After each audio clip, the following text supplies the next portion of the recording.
বিনোদনের দুনিয়া মানে একটা স্বপ্নের জগৎ।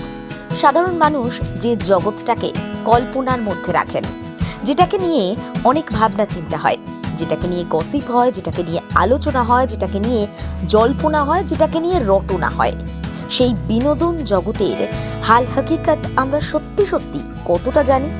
যতটা ঘটে, যতটা রটে, তার মধ্যে সত্যি কতটা লুকিয়ে? এরকম বহু প্রশ্ন আমাদের মুখের সামনে এসে দাঁড়ায়, আমাদের চোখের দিকে তাকিয়ে প্রশ্ন করতে শেখায়। আসলে এই রঙিন দুনিয়ার বহুরূপ, তাই তো এবার পুজোয় অন্যতম আকর্ষণ বহুরূপী। সম্প্রতি টিজার মুক্তি পেয়েছে। 14ই আগস্ট স্বাধীনতার মধ্যরাতে এই টিজার মুক্তি পাওয়ার কথা ছিল, কিন্তু সেদিন তো নারীদের রাত দখলের কর্মসূচি। কলকাতার আরজিকর হাসপাতালে চিকিৎসক তরুণীর ওপর যা হয়েছে, যেভাবে তাকে ধর্ষণ করা হয়েছে, যেভাবে তাকে খুন করা হয়েছে এবং যেভাবে তদন্ত চলছে, তার বিরুদ্ধে গর্জে উঠেছিল নারীরা। শুধুমাত্র একজন চিকিৎসকের জন্য নয়, শুধুমাত্র একজন ডাক্তার বা একজন তরুণীর জন্য নয়, এই বাংলার, এই রাজ্যের, এই শহরের, এই দেশের বা বলা যেতে পারে বিশ্ব জুড়ে নারীদের অসম্মানের বিরুদ্ধে গর্জে উঠেছিল নারীরা। সেই নারীদের কর্মসূচিকে শ্রদ্ধা জানিয়ে, সম্মান জানিয়ে এবং কিছুটা সমীহ করে রক্তবীজের পর যে ছবির ওপর মূল আকর্ষণ শিবু নন্দিতার ফ্যানেদের, সেই বহুরূপী টিজার রিলিজ থমকে গেছিল। কিন্তু এবার টিজার রিলিজ হয়েছে, আর তাতেই জঙ্গলের বুনো গন্ধ মিশেছে। আবির চট্টোপাধ্যায়, শিবপ্রসাদ মুখোপাধ্যায়, রীতাভরি চক্রবর্তী, কৌশানী মুখোপাধ্যায় ঝলকে চারজন একেবারে ঝলসে দিলেন। আবির যে রক্তবীজের পর আরও একবার পুলিশের ভূমিকায় নিজের ক্যারিশমা দেখাতে তৈরি, সেটা ঝলকে দেখা মিলেছে। বহুরূপীর টিজারে রীতাভরিকে পরীর মতো মনে হয়েছে। আবার জঙ্গলের পলাশ ফুলের গন্ধে একদম ব্যতিক্রমী চরিত্র হয়ে উঠেছেন ঝিমলি মানে কৌশানী। তবে আকর্ষণের কেন্দ্রবিন্দু সেই লালটু বিশ্বাস, যিনি হামিতে একদম কমিক্যাল চরিত্র করার পর বহুরূপীতে একটা ভীষণ গুরুত্বপূর্ণ প্রতিদ্বন্দ্বী হয়ে উঠেছেন আবির চট্টোপাধ্যায়।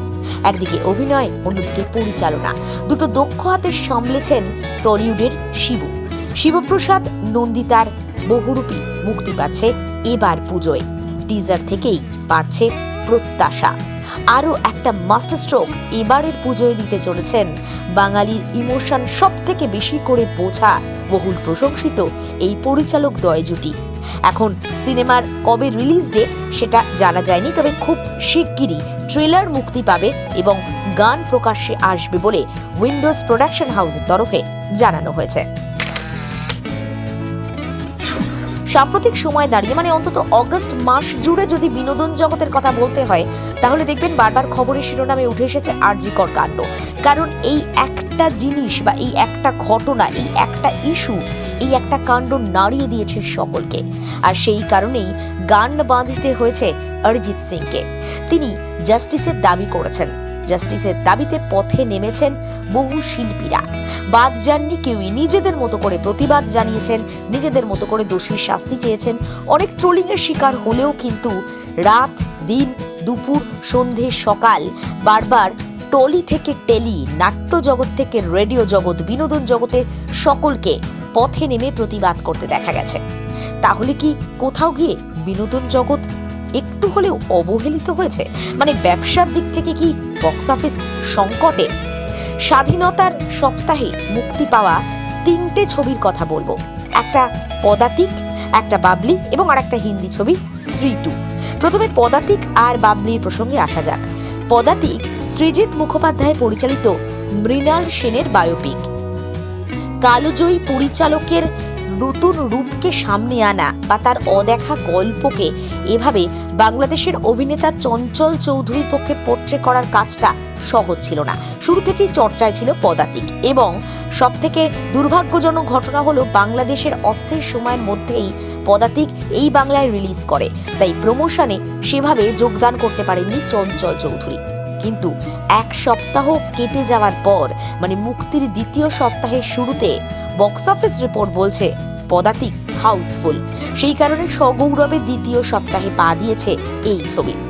যে ছবি ঘিরে প্রত্যাশার পারদ চড়েছিল, আরজিকর কাণ্ডের জেরেও হল ভরিয়ে সেই ছবি দেখেছেন সাধারণ মানুষ। এবার বলা যাক রাজ চক্রবর্তী পরিচালিত বাবলির কথা। বাবলি বুদ্ধদেব গুহর উপন্যাস, যেখানে নাম ভূমিকায় রয়েছেন শুভশ্রী গঙ্গোপাধ্যায়, অভিনয় করেছেন আবির চট্টোপাধ্যায়, সৌরসেনী মৈত্রর মতো অভিনেতা অভিনেত্রীরা। সাহিত্য নির্ভর গল্প এবং সেই সিনেমার যে ঝলক শুরু থেকে এসেছে, সেটা গানের হোক, সেটা টিজারের হোক, সেটা শুটিংয়ের হোক, তাতেই আকর্ষণ ছিল। এই প্রথমবার শুভশ্রী আবির জুটি হিসেবে সামনে এসেছেন। কিন্তু এই ছবির তারকারা, নির্মাতারা ঠিক করেছেন আরজিকর আবহে কোনো প্রমোশনাল, কোনো প্রচার এবং কোনো প্রিমিয়ার নয়। তা সত্ত্বেও স্বাধীনতার মধ্যরাতে, মানে স্বাধীনতা দিবসের সপ্তাহে এই ছবি মুক্তি পেয়েছে। আর জানেন, বক্স অফিস কালেকশন বলছে হল ভরিয়ে, হই হই করে, রমরমিয়ে, মাল্টিপ্লেক্স থেকে সিঙ্গেল স্ক্রিন, মানে শহর থেকে মফস্বল, সর্বত্রই বাবলি হাউসফুল। এবার বলা যাক স্ত্রী 2 এর কথা। কোথাও গিয়ে স্ত্রী 2 এন্ডিং এর অংশ, মানে শেষের দৃশ্য, এবং এই যে পুরুষতন্ত্রের বিরুদ্ধে লড়াই, পুরুষের মানসিকতার বিরুদ্ধে লড়াই, সমাজ বদলের ডাক, নারী শক্তি জয়গান, এই সবটা কাকতালীয়ভাবে হলেও স্ত্রী 2 সঙ্গে মিলেমিশে একাকার হয়েছে। সিনেমার শুটিং যখন হয় তখন কিন্তু আরজিকর কাণ্ড ঘটেনি, কিন্তু এটা সকলেই জানেন যে দেশের বুকে প্রত্যেক দিন, প্রত্যেকটা মুহূর্তে, প্রতি 15 মিনিটে যেভাবে ধর্ষণের ঘটনা ঘটছে, তাই এটা সার্বিক চিত্র। তাই নারীকে গর্জে উঠতেই হবে। আর সেই ছবিটাই ধরা পড়েছে স্ত্রী 2 এর ক্লাইম্যাক্সে। স্ত্রী 2 প্রথম 10 দিনে 500 কোটির বেশি ব্যবসা করেছে। এই রেকর্ডটা পেরোতে জওয়ানের সময় লেগেছিল 12 দিন, পাঠানের 11 দিন, অ্যানিমালের 15 দিন, আর স্ত্রী 2 সেটা পেরিয়ে গেল মাত্র 10 দিনে। 506 কোটির ব্যবসা হয়েছে। তাহলে বোঝাই যাচ্ছে যে এই যে বিপ্লব, এই যে আন্দোলন, এই যে একটা প্রতিবাদ, এটাও যেমন সত্যি, তার পাশাপাশি মানুষের এই যে বিনোদন প্রীতি, সেটা কিন্তু একেবারেই কমে যায়নি। তাই হল ভরিয়ে সিনেমা দেখছেন সাধারণ মানুষ, তা তিনি বাঙালি হন কিংবা অবাঙালি। কখনো পথে নেমে প্রতিবাদ, কখনো গণকনভেনশন। আরজিকর কাণ্ডের প্রতিবাদে বারবার সুর চড়িয়েছেন অভিনেত্রী সোহিনী। টলিউডে শিল্পীদের নিরাপত্তা সুরক্ষা নিশ্চিত করতে যে উইমেন্স ফোরাম তৈরি করা এবং একগুচ্ছ দাবি দেওয়া সহ টেকনিশিয়ান আর্টিস্টের গিল্ডকে, তার পাশাপাশি টেলি একাডেমিকে চিঠি দেওয়া হয়েছে, সেখানেও সই করেছেন সোহিনী। এবার তিনি গর্জে উঠলেন আরও একবার। 1 সেপ্টেম্বরে মহামিছিলের 11 দফা দাবির কথা জানিয়েছেন। আমরা তিলোত্তমা আমাদের দাবি শীর্ষক একাধিক ছবি শেয়ার করেছেন সোশ্যাল মিডিয়ায়।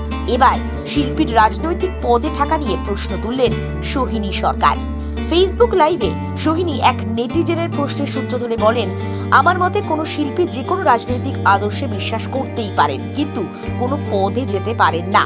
কোনো শিল্পীর এই সময় দাঁড়িয়ে রাজনৈতিক ছত্রছায়ায় থাকা উচিত নয়। পদ আর ক্ষমতা পেয়ে গেলে কেউ ঠিক থাকে না, কারণ আমি একা পদে নেই। আমার উপর যিনি রয়েছেন তিনি দুর্নীতিগ্রস্ত হলেও তার মতো করেই আমায় কাজ করতে হবে। গদিতে এমন মোহমায়া রয়েছে যে মানুষকে মানুষ থাকতে দেয় না। আমি ব্যক্তিগতভাবে কোনো শিল্পীর পদে যাওয়াকে বিশ্বাস করি না, কেউ গেলে তার বিরোধিতা করি। সোহিনীর এই বক্তব্য বেশ ভাইরাল হয়েছে সোশ্যাল মিডিয়ায়। গত 8ই অগস্ট নাইট শিফট ছিল তরুণী চিকিৎসকের। সেই রাতেও মায়ের সঙ্গে কথা বলেন, সকালের মধ্যে সব শেষ। এই ঘটনার তদন্তভার গ্রহণ করেছে সিবিআই, কিন্তু এখনো পর্যন্ত কোনো অ্যারেস্ট নেই। হ্যাঁ, মানে এটার জন্য আমরা, মানে আমি তো একজন অভিনেত্রী, আমি সেখান থেকে দায়িত্ব নিয়ে বলতে পারি যে আপনাদের কোনো দোষ নেই। বারবার যে অভিনেতা অভিনেত্রীদের দোষারোপ করা হয়, যে কারণ আমরা সত্যি ইতিহাসে দেখেছি যে বলেছেন, কথা তুলেছেন, কিন্তু তারপরেই আবার যখন সেই দল, বিরোধী দল যখন শাসকের গদিতে এসেছেন, তখন তারা নিজেদের স্বার্থ সিদ্ধির জন্য কোনো না কোনো পদে চলে গেছেন। তো তাই জন্যই বোধহয় অভিনেতা অভিনেত্রীদের উপর কেউ বিশ্বাস করেন না। মানে এটা নিয়ে এখানে একটা কথা একটু বলবো, পদে যাওয়াটা অন্যায় নয়। মানে কেউ যদি তার কোনো দলের বিরুদ্ধে গিয়ে কথা বলে, তারপর তারা সরকারে আসে এবং তারা কোনো পদে যান, আমার এই মত রয়েছে। আমার মনে হয় কোনো শিল্পী কোনো রাজনৈতিক দলের তার সে কোনো একটা আদর্শে বিশ্বাস করতে পারে, কিন্তু সে কোনো পদে যেতে পারে না। না, পদে যাওয়ার পর কথাগুলো রাখলাম না, তার কারণ হচ্ছে আমি যে পদটাতে আছি তার উপরে তো আরেকটা পদ আছে। সে যদি দুর্নীতির সাথে থাকে তখন তো আমাকে তার হাতে হ্যাঁ মেলাতেই হবে। তো আমাদের এখন 2024-এ আমরা যেখানে রয়েছি, মানে আমি যদি একটি পদে যাই, ধরুন আমি একটি জেলার একটা কোনো পদ পেলাম, সেই জায়গাটা ভালো রাখবো, কিন্তু আমি ভালো রাখতে পারবো না, কারণ আমার উপরে যারা উচ্চপদস্থ লোকজন রয়েছে, কারণ আমি তো একটা পদ নই, তার উপরে সিঁড়ি দিয়ে দিয়ে একদমই ওপরে সিঁড়িতে বসে আছে, তিনি যদি দুর্নীতির শিকার হন, মানে তিনি যদি দুর্নীতিটা চারিদিকে ছড়িয়ে দেন, তাহলে তো আমিও কাজ করতে পারবো না। তো আমি এখানে মধুর সাথে এই জায়গাটাতে মানে অমত প্রকাশ করছি আর কি।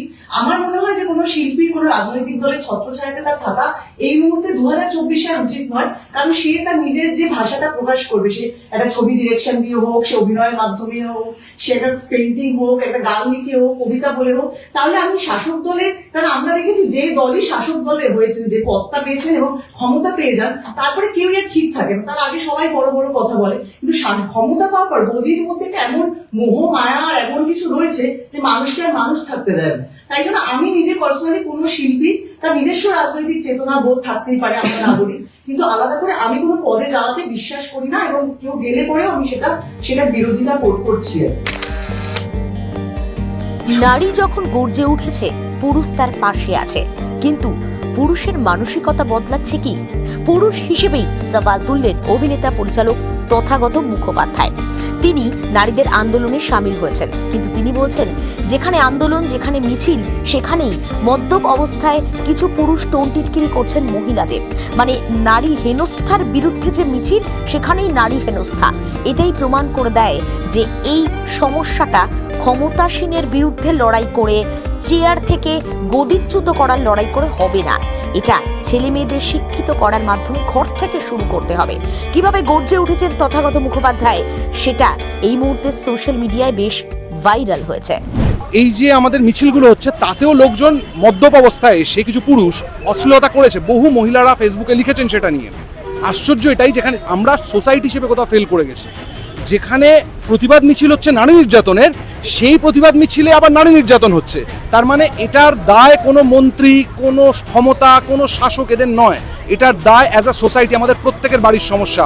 একটা মেয়ের ব্লাড স্ট্র্যাপ দেখা গেলে তাকে খারাপভাবে দাগিয়ে দেওয়া, সেক্সুয়াল ট্যাবু, এইটা হচ্ছে মূল সমস্যা। আসল সমস্যা কিন্তু আমাদের বাড়ির ভেতর, আমাদের প্রত্যেকের বাড়ির ভেতর। আমাদের মারা যখন কেউ একটু ছোটোখাটো পোশাক পরেন, যখন বলে যে মেয়েটা নিশ্চয়ই ক্যারেক্টারলেস, তাই ছোটোখাটো পোশাক পরেছে, সমস্যাটা সেখানে। সমস্যাটা কোনো ক্ষমতাশালী চেয়ারের নয়, কারণ চেয়ারের মানুষগুলো পাল্টাবে, আমরা পাল্টাচ্ছি না। আমাদের নিজেদের পাল্টাবে, আমাদের নিজেদের বাচ্চাদের শিক্ষা দিতে হবে, সেইটা বোধহয় গুরুত্বপূর্ণ।